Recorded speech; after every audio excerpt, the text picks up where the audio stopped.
오늘 아침 우리는 시편 15편 2절로부터 5절까지 본문, 동일한 본문을 가지고 우리 두 번째 날을 맞이하고 있는데요. 세 번째 날을 맞이하고 있는데요.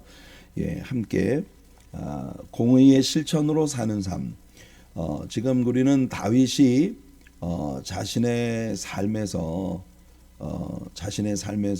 천국을 이담에 죽으면 들어가게 되는 곳이 아닌 진실로 그 하나님을 너무나 사랑하기 때문에 자신의 삶의 중심 자리에 하나님이 계시는 것이 누가 보더라도 너무나 선명한 그런 삶을 살아가고 있음을 이 시를 통해서 우리들에게 보여주고 있는 걸 우리가 같이 나누고 있습니다. 자, 본문을 먼저 한번 읽고 같이 말씀을 나눌게요. 정직하게 행하며 정직하게 행하며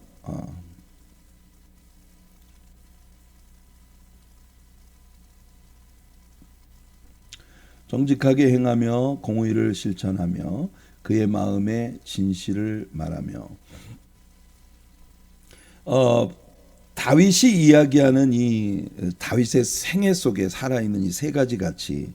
어제 우리는요 integrity, 이 정직하게 행하며라고 하는 부분에 초점을 맞춰서 같이 이야기를 나눴어요. 그리고 오늘은 공의를 실천하며 이 두 번째 theme을 우리가 같이 나누겠어요. 그래서 오늘 제목이 공의를 실천하는 삶, 공의의 실천으로 사는 삶이라는 것이 오늘 우리들의 제목이에요. 그의 마음의 진실을 말하며 sincerity, integrity, righteous conduct, sincerity, 이 세 가지 가치를 다윗이 노래하고 있습니다. 3절부터 5절까지 내용은 바로 이 integrity, 정직하게 살아간다는 것에 대한 개념이 무엇인지, 또 공의를 실천하며 사는 삶이라는 게 어떤 것인지, 그의 마음의 진실을 말하며 살아간다는 것이 어떤 것인지 이 설명을 담고 있는 말씀들이에요. 그의 혀로 남을 허물하지 아니하고 그의 이웃에게 악을 행하지 아니하며 그의 이웃을 비방하지 아니하며 그의 눈은 망령된 자를 멸시하며 여호와를 두려워하는 자들을 존대하며 그의 마음에 서원한 것은 해로울지라도 변하지 아니하며 그의 혀로 남을 허물하지 아니하고 그의 이웃에게 악을 행하지 아니하고 이웃을 비방하지 아니하는 것. 이거는 겉으로 드러나는 언어 그리고 삶, 이런 모든 것들이 그의 내면에 있는 그의 신앙관을 일치하는, 바로 이게 integrity, 정직하게 행한다는 것에 대한 개념이라는 걸 우리가 나눴어요. 그의 눈은 망령된 자를 멸시하고 여호와를 두려워하는 자들을 존대한다. 이게 인테그리티예요. 정말 여호와 하나님을 함께 섬기는, 여호와 하나님을 믿는 모든 그 우리 신앙 공동체 안에 있는 다른 사람들을 정말 그 아끼고 사랑하고 그들과 함께 있는 것이 영광이라고 생각하는 이런 마음을 품는다는 것. 우리가 카바드 혹은 카베드라는 히브리어가 그렇게 광범위한 내용을 가지고 있다는 사실에 굉장히 우리 놀라움을 가졌어요. 자칫하면 바로 왕이 완악한 마음을 품었던 것 같은 그런 완악함으로 쓰여질 수도 있는 그런 단어가 선한 의미로 쓰여졌을 때에는 정말 진실한 사랑과 정말 아끼고 존중하고 리스펙트하고 그리고 함께 있는 것을 영광으로 생각하는, 그렇게 그 사람들에게 가치를 부여하는 이런 삶을 살아가는 개념을 갖고 있다는 것이 우리에게 참 놀라움이 됐습니다. 그의 마음에 서원한 것은 해로울지라도 변하지 아니한다. 이게 sincerity예요. 내일 우리가 다루게 될 세 번째 가치입니다. sincerity. 마음의 진실을 말하는 자. 한번 입 밖에 낸 것은 해가 될지라도 변하지 아니하는 그런 가치. 주로 오늘 공의를 행한다고 하는 것은 이 5절의 중반까지 나와 있습니다.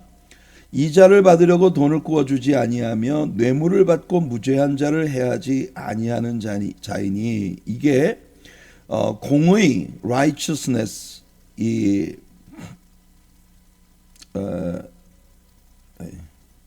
예. righteous conduct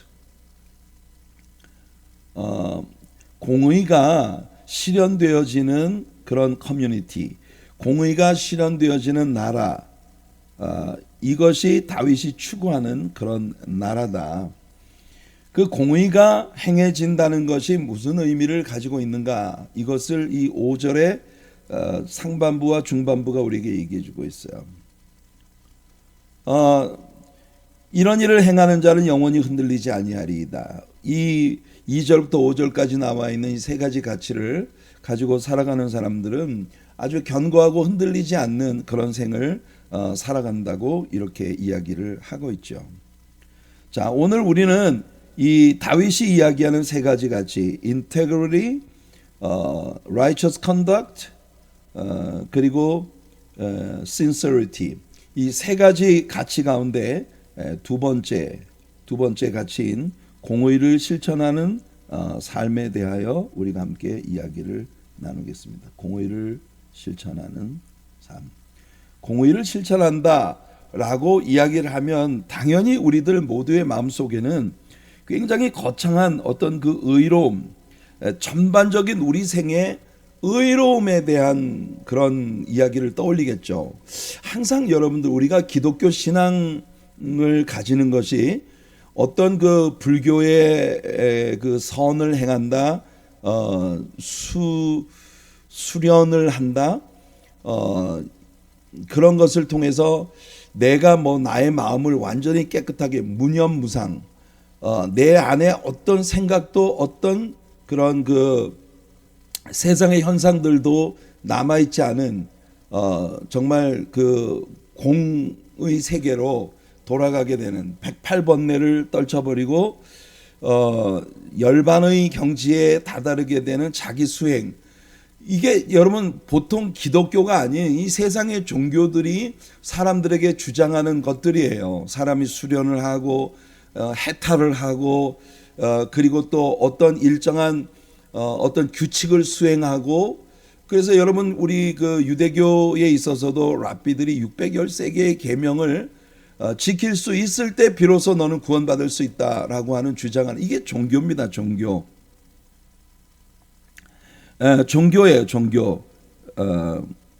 종교는 네가 인간에게 정말 가련한 인생에게 인간에게 일정한 어떤 스탠다드에 도달하면 어떤 일정한 스탠다드에 도달을 하면 네가 구원을 받을 수 있다라고 하는 것이 세상의 종교가 가지고 있는 가르침이죠.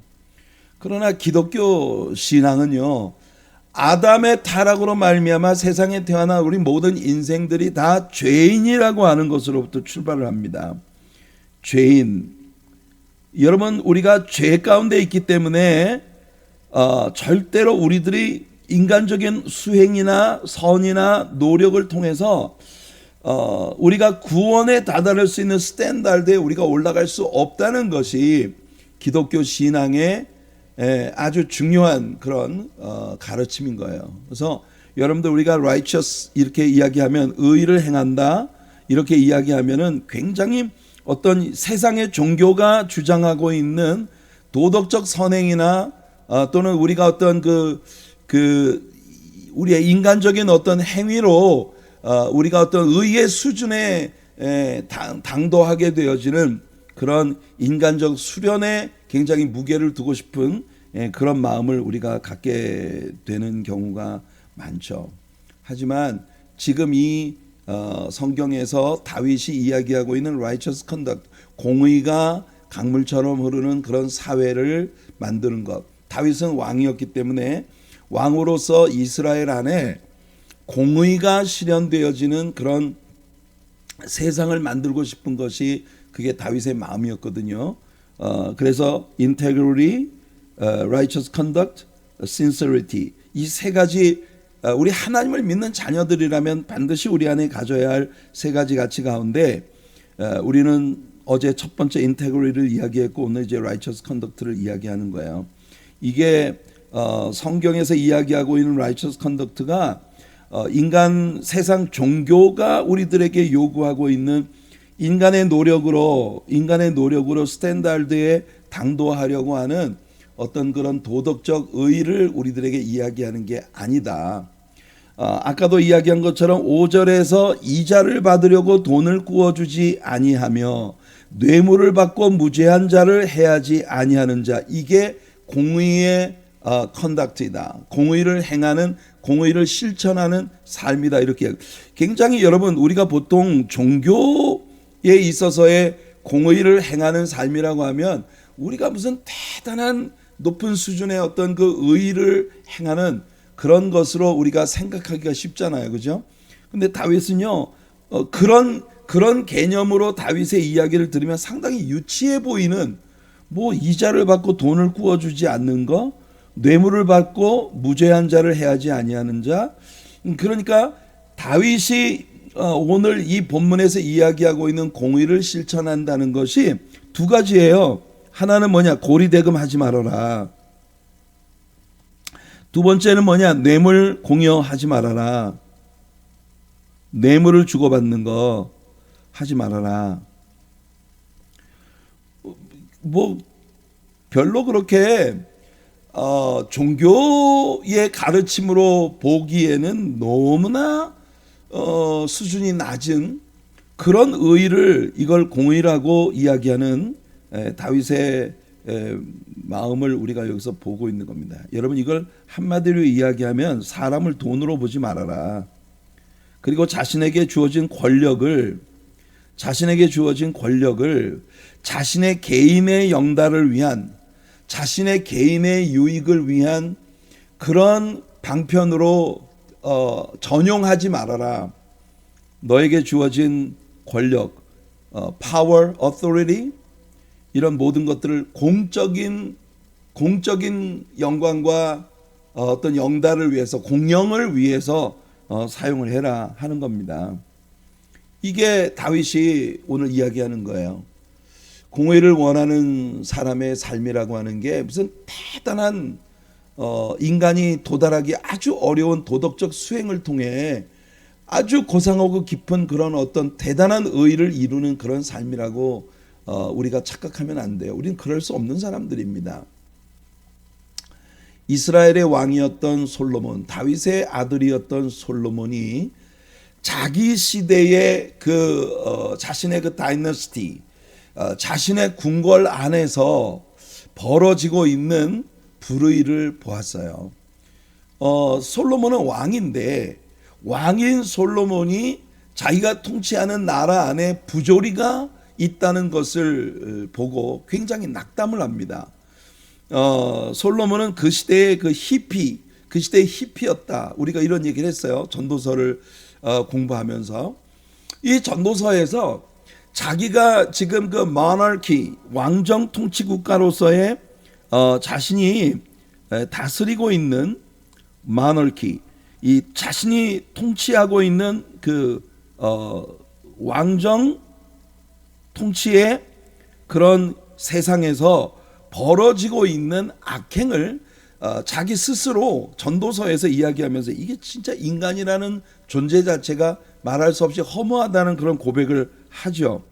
전도서 3장 16절과 17절을 보면 또 내가 해 아래에서, 이게 열쇠예요. Under the heaven, under the sun. 이 세상에서 벌어지고 있는 그 일에 집중할 때 거기 보니 재판하는 곳, 거기에도 악이 있고 정의를 행하는 곳, 거기에도 악이 있도다. 인간이라는 존재가 아주 악한 존재라고 하는 것을 솔로몬은 발견하고 있는 겁니다. 그래서 여러분, 재판을 하는 곳은 어떤 곳이 돼야 합니까? 여러분, 그 사회에 최고의 의가 살아있는 곳이 돼야 해요. 그런데 재판정에서 부자가 재판관을 돈으로 매수해가지고 법이 공의롭게 집행되지 않고 가난하고 연약하고 힘없는 존재를 무조건 유죄로 만드는 돈 많은 자, 권력 있는 자, 그들에게 뇌물을 받고 굽어진 판결을 내리는 그런 모습을 본 거예요. 내가 내 마음속으로 이르기를 의인과 악인을 하나님이 심판하시리니 이는 모든 소망하는 일과 모든 행사에 때가 있음이라. 지금은 너희들이 호황을 누리는 것처럼 보이지만 지금은 너희들이 아마 희희낙낙하겠지만 하나님께서 너희들을 그냥 관용으로 지켜보시는 때가 있고 하나님의 무시무시한 심판 앞에 네가 서게 되는 날이 올. 지금은 네가 재판장으로서 누구 남을 판단하고 심판한다고 그 높은 자리에 앉아 있지만 정말 높은 보좌 위에 앉으신 하나님의 심판대 앞에 네가 나가서 너도 피고로서 하나님 앞에 재판받는 날이 온다. 이게 이제 솔로몬이 이야기하고 있는 겁니다. 그 다음에 동일한 전도서 4장 1절로 3절을 보면요, 내가 다시 해 아래에서 행하는 모든 학대를 살펴보았도다. 보라, 학대받는 자들의 눈물이로다. 가난하고 연약한 자들은 학대를 당하면서 그 학대 가운데에서 피눈물을 쏟습니다. 그들에게 위로자가 없도다. 그런데 이 사람들이 워낙 무지하거나 또는 그 재산이 없거나 가난한 거예요. 힘이 없어요. 권력이 없어요. 그러니까 이런 사람들이 학대를 받는 것에 대해서 누구도 그다지 마음속에 위로하는 마음을 가지고 있는 마음이 없어요. 그게 솔로몬이 왕으로서 자기가 통치하는 자신의 국가 안에 벌어지고 있는 일들 속에서 발견하는 겁니다. 학대하는 자들의 손에는 권세가 있으나 이 학대를 받는 자들에게는 위로해 주는 사람조차 없는, 그러니까 해 아래에서 벌어지는 그런 그 학대의 풍경을 보면서 그러므로 나는 아직 살아있는 산자들보다 죽은 지 오랜 죽은 자들을 더 복되다 하였으며, 이런 부조리가 가득한 세상을 살아간다는 것 자체가 너무나 고통스러운 일이다. 차라리 아주 오래전에 죽은 자들이 훨씬 더 행복하다. 이렇게 솔로몬은 말을 하고 있습니다. 그보다 더 심한 말이 그 뒤에 이어져요.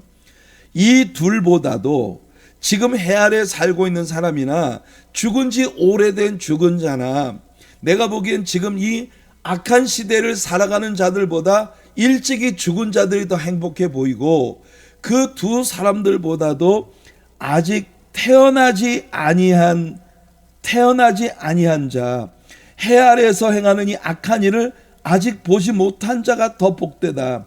이 말은 무슨 말입니까? 우리가 살아가고 있는 이 세상이 정말 태어나지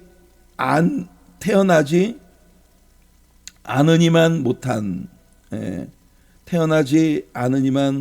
못한 그런 세상이라는 걸 솔로몬은 고백하고 있는 겁니다. 자신의 다이내스티, 자신의 그 왕궁 안에서 벌어지고 있는 패단, 자신이 통치하는 그 모나르키, 자신의 그 왕정 통치 아래에서 벌어지고 있는 세상의 일들을 볼 때에 솔로몬의 마음은 차라리 사람이 태어나지 않는 게 더 나을 뻔했다. 히피예요. 이것이 인간 숙명에 대한 극단적인 염세주의가 극단적인 염세주의가 솔로몬의 마음속에 팽배해 있다고 하는 걸 우리가 솔로몬의 이야기를 통해서 발견하죠. 왕정 통치라고 하는 것은 국가의 모든 권력이 국가의 수반에게 집중되어 있는 그런 통치 형태입니다. 적어도 오늘 우리는요, 모나르키가 아닌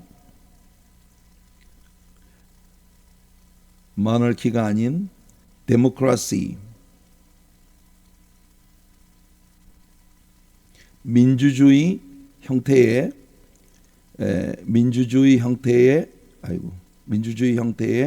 그런 세상을 우리 살아가고 있습니다. 데모크라시. 민주주의라고 하는 것은요, 문자 그대로 백성이 주인이 되는 거예요. 백성이 주인이 되는 그런 통치입니다. 백성이 주인이 되는.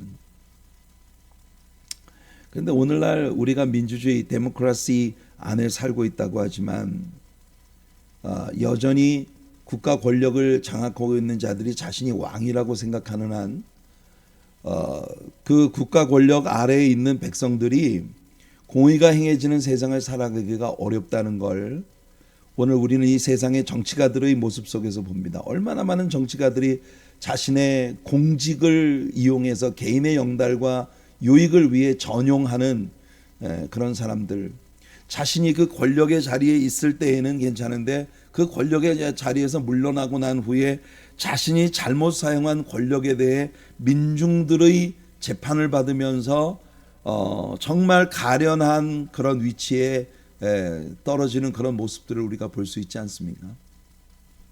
5절에서 다윗은 이 공의를 행하는 일에 있어서의 정직함, 이것은 honesty예요. 어제 이야기한 인테그리티가 아니고 순전함, 완전히 그 전심을 다한 그런 개념의 인테그리티가 아니고 이것은 정직해야 된다. 무엇에? 지금 다윗이 이야기하고 있는 righteous conduct, 이 공의를 행하는 일에 있어서 다윗은 두 가지를 얘기하고 있어요. 고리대금 하지 말아라. 어려운 사람한테 돈 빌려주고 엄청난 이자를 부풀려 가지고 그 엄청난 그 이자의 굴레 안에서 헤어나지 못하는 가난한 자들의 그 영구히 종처럼 살아야 되는 그런 현실을 만드는 거 하나님이 기뻐하지 않으신다. 권력자들에게 뇌물을 주고 또 권력의 위치에서 뇌물을 받으며 판결을 굽게 하는 이런 일들. 자, 여러분, 우리는요 하나님께서 선지자들을 세우셔서 남유다와 북쪽 이스라엘 그 두 국가로 나뉘어졌었던 이스라엘의 그 시대에 선지자들을 통해 하나님께서 그 시대에 행해지고 있는 바로 이 고리대금과 뇌물 공여에 대한 이와 같은 현상들에 대해 하나님이 선지자들을 통해 지적하시는 말씀들을 굉장히 많은 곳에서 볼 수 있어요. 내 고관들은 패역하여 도둑과 짝하며, 그러니까 여러분 이 정치적 권력을 가진 자들이 소위 엄청난 비즈니스를 하는 대단한 비즈니스맨들이 가난하고 어려운 노동자들에게 주어야 할 임금을 착취하고 그리고 그들이 가지고 있는 이 권력자들에게 뇌물을 주는 그와 같은 일들을 통해서 사업의 어떤 대단한 특혜를 누리는 이런 일들, 그러니까 다 도둑과 짝하고 있는 고관들, 뇌물을 사랑하고 예물을 구하며 고아를 위하여 신원하지 아니하며 과부의 송사를 수리하지 아니하는도다. 여러분, 우리는 하나님의 마음 안에 고아와 과부들을 위한 룸이 현저하게 존재하고 있다는 사실을 하나님의 말씀을 통해 배웠어요. 가난하고 어려운 사람들, 고아와 과부를 신원하는 사람은 하나님께 꾸어드리는 일로 하나님이 간주하실 만큼 그렇게 하나님께서 연약하고 어려운 자들, 고아와 과부로 대변되어지는 저 연약하고 굳이 고아와 과부가 아니라 하더라도 사회에서 상대적 약자, 이런 그 사람들을 마음에 두고 그들을 불쌍히 여기며 약한 사람들에게 뭐 남모르는 진짜 오른손이 하는 걸 왼손이 모르게 그렇게 그 도움을 주는 사람을 하나님이 굉장히 귀히 여기신다는 걸 우리에게 보여줘요. 여러분들 뭐 대단한 의의를 행하겠다고 나서지 마세요. 우리는 대단한 공의를 세울 수 있는 도덕적 의의를 가진 존재가 아닙니다. 동일한 죄인들로서 우리 세상을 사는데 누구는 남들보다 좀 더 좋은 찬스를 받아서 부자로 살고 어떤 사람은 굉장히 가난하고 연약하게 사는 그게 자기가 의지한 바와는 달리 삶의 많은 고난과 역경이 다가와서 갑작스럽게 그렇게 모든 것을 잃어버리는 그런 어려운 가운데 빠진 이들도 있을 수 있는 거예요. 그 연약한 사람들을 돌봐주면서 살아라. 네가 진짜 크리스찬이라면 사람을 돈으로 가치를 매기지 말아라. 그가 가지고 있는 권력, 그의 사회적인 포지션, 이런 것으로 사람의 가치를 매기지 마라. 세상은 하나님을 믿는 그런 커뮤니티가 아닌, 세상은 사람이 가진 돈 보고 사람을 구별합니다. 사람이 얼마나 배웠나, 얼마나 대단한 위치에 놓여 있나, 그 사람의 사회적인 포지션이나 그의 어떤 소유, 이런 걸 가지고 사람들을 평가하는 거예요.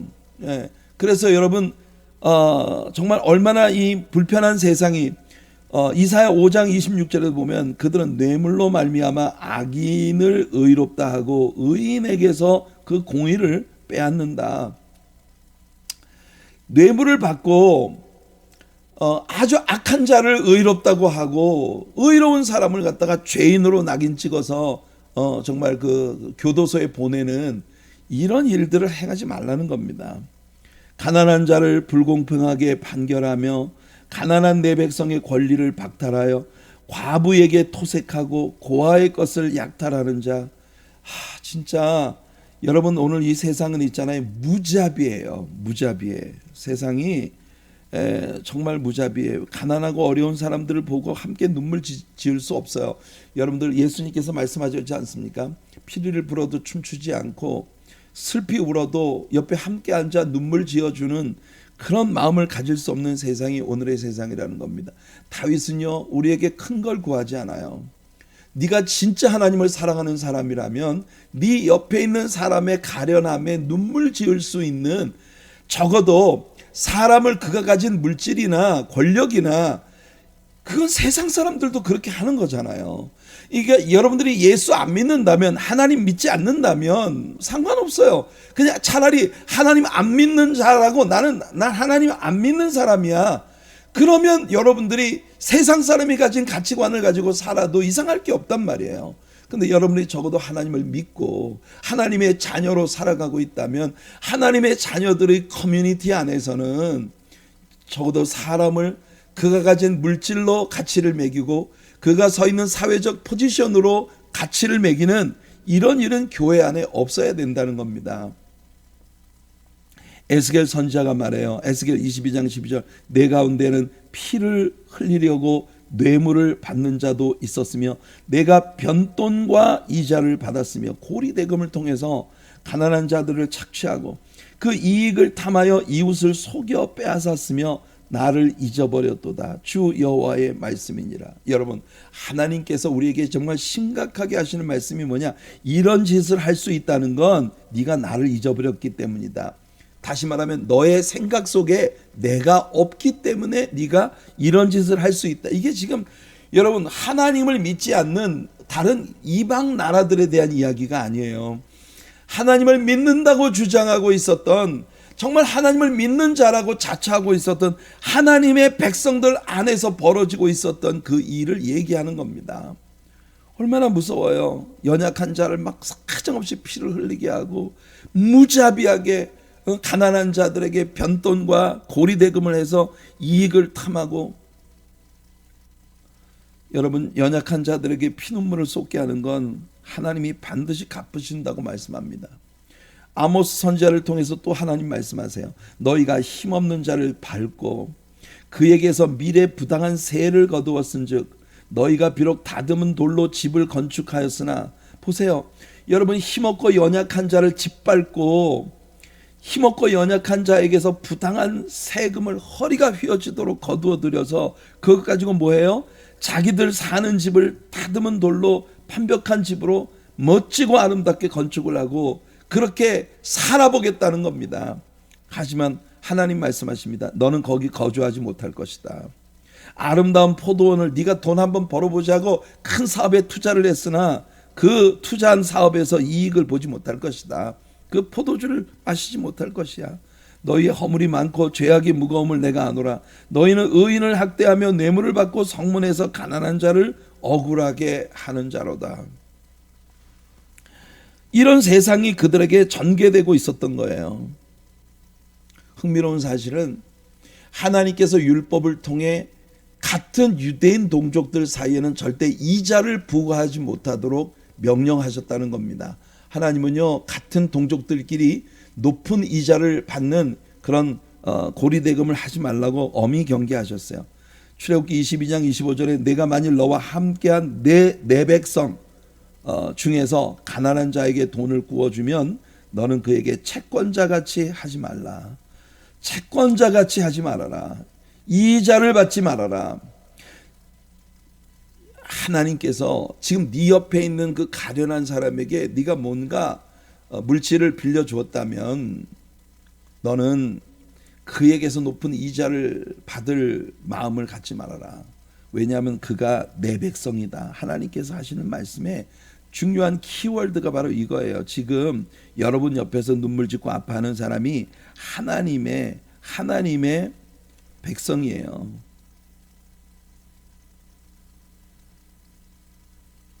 지금 우리들 곁에서 아파하고 눈물 짓고 상처받고 괴로워하는 연약한 사람들이 다 하나님의 백성들이에요.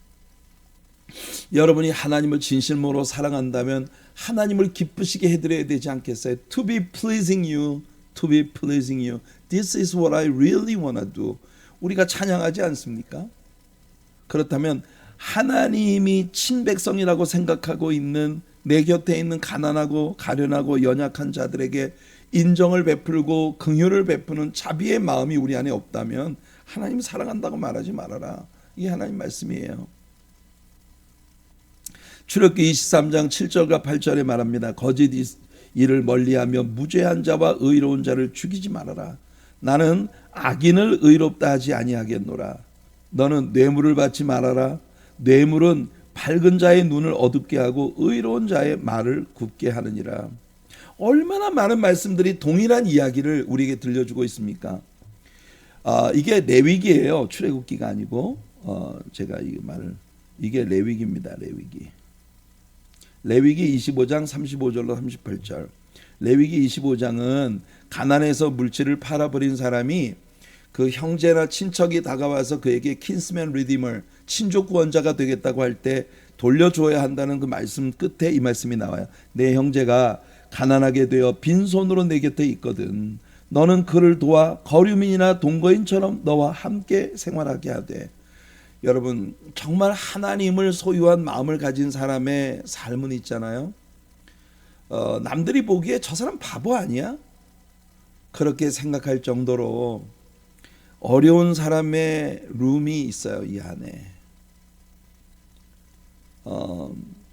이 마음이 있어야 우리 크리스찬입니다.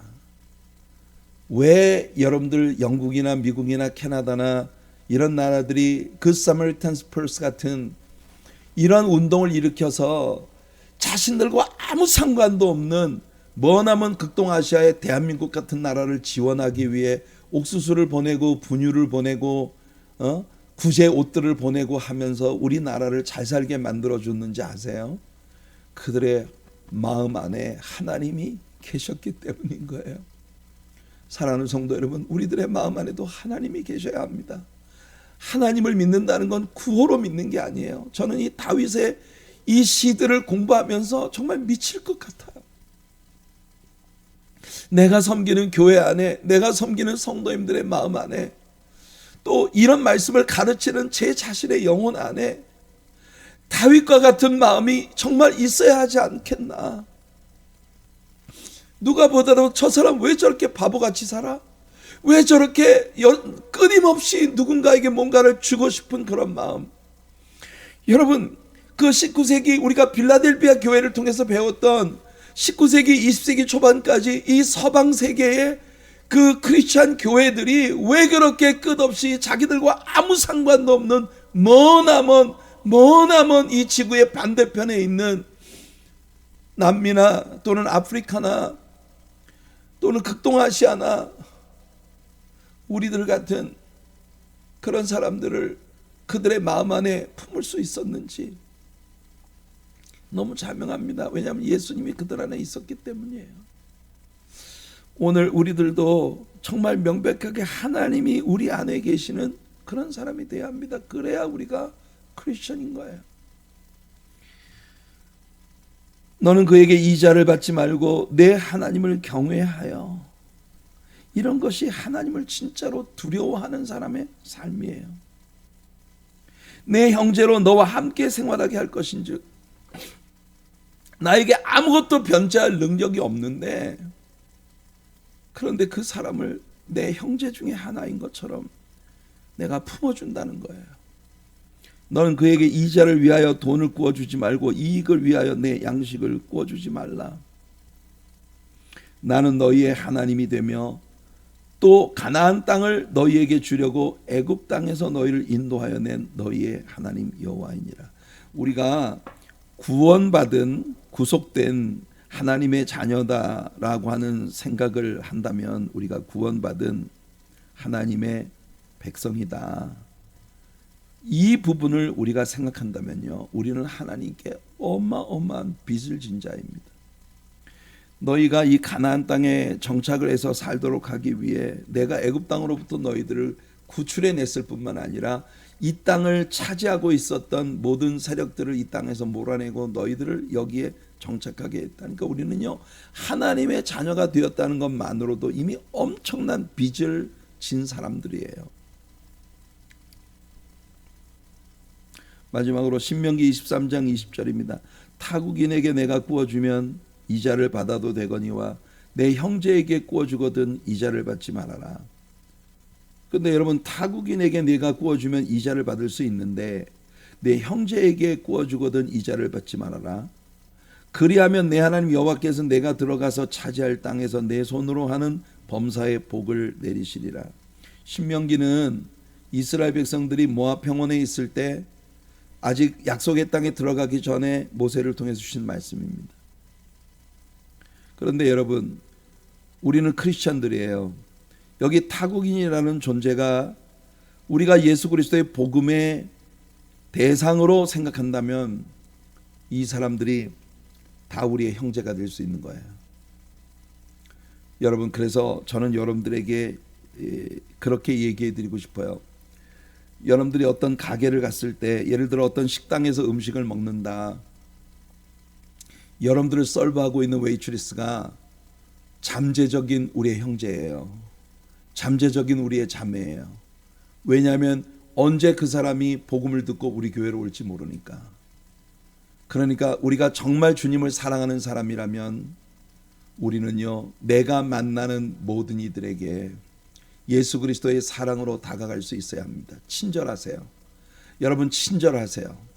그 조금의 유익을 얻자고 여러분들, 저는 그렇게 여러분들에게 얘기해 드리고 싶어요.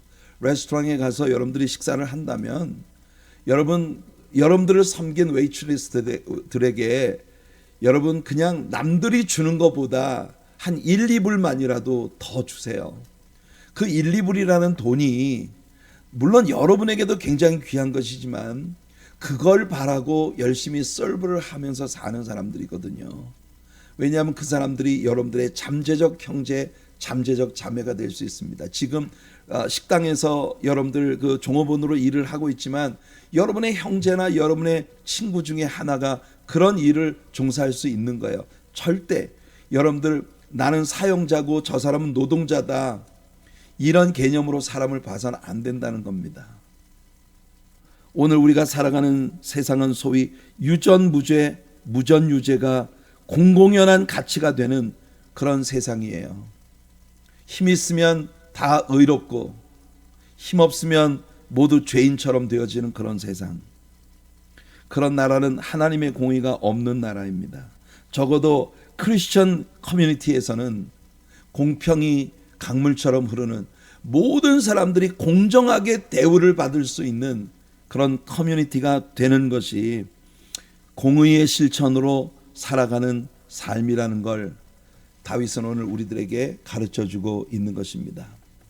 사랑하는 성도 여러분, 하나님의 공의가 강물처럼 흐르는 그런 사회, 그것이 저와 여러분들이 서 있는 이 땅, 그리고 우리들의 교회 공동체, 우리들의 삶의 모든 현장이 되기를 예수님의 이름으로 축복해 드립니다. 오늘의 적용 말씀입니다.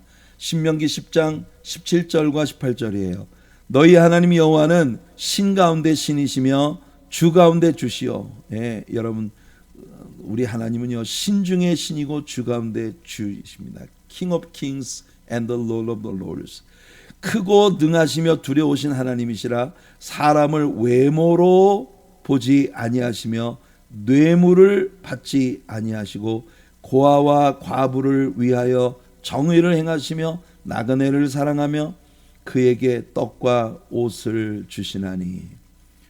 여러분, 여러분들이 믿는 하나님은 누구십니까? 여러분이 믿는 하나님이 정말 성경이 우리들에게 가르쳐주는 이 하나님인가요? 다윗이 시편 15편을 쓸 때 그의 마음에 가지고 있는 그런 마음이 정말 우리가 믿는 하나님의 마음인가요? 성도 여러분, 공의는 그렇게 대단히 높은 수준 위에 있는 어떤 도덕적 의를 이루겠다는 종교적인 위선이 아닙니다. 삶의 현실 속에서 눈물 짓는 사람, 상처받는 사람, 아파하는 사람을 껴안아주고 세워주고 그리고 그들에게 사랑으로 다가설 수 있는 그런 마음의 여유를 가진 사람들, 하나님께서 우리들에게 요구하는 건 바로 이런 마음이에요. 공의를 실천하는 삶이란 종교적인 위선자가 되라는 것이 아닙니다.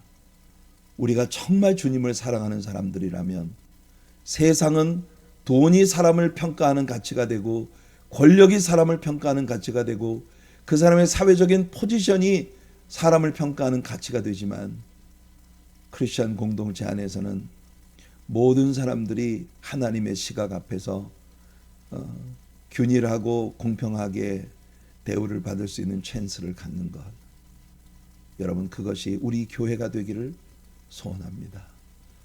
여러분들의 가정, 여러분들의 직장, 여러분의 사업체, 여러분의 삶의 영역들, 그 모든 곳이 하나님의 공의가 강물처럼 흐르는 그런 사회가 되기를 예수님의 이름으로 축복해 드립니다.